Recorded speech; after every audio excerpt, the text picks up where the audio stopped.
In this video, we are going to learn how to open a calculator in Excel, because sometimes if you need to open a calculator within a second, you just save this code using the macros code, and then you can run with the using of button.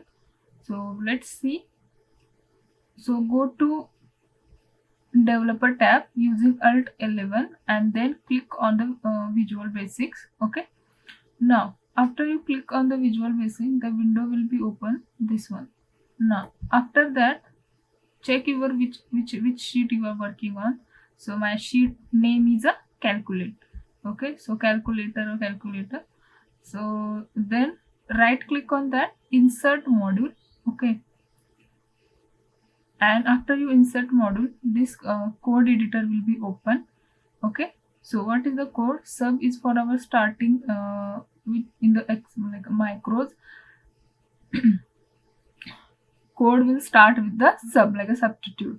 Now this is the name of your code. Okay, then what you want something application on your Excel. Okay, so that's why application dot where active, this one. Okay, so active Microsoft app.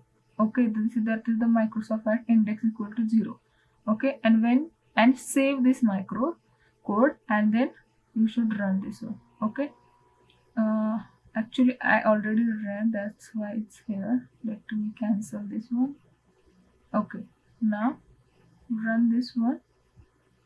And where is this code? Yeah, here is the calculate.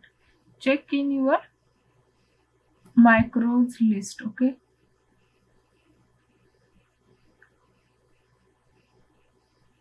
what is the name of this one? Is calculate. Let me check first.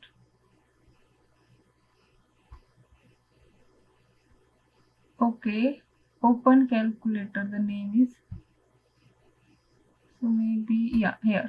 Okay, you can see open calculator, the name of code, and click on run. Okay,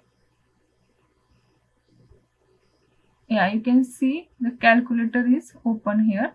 So this is how or you can go to your in developer insert tab, insert menu, and there is a button option. You draw your button, right click on that, assign your macro, and just within a one click you will get the calculator here. Okay, so this is all about how you can create a calculator code for your daily or repetitive task. Okay.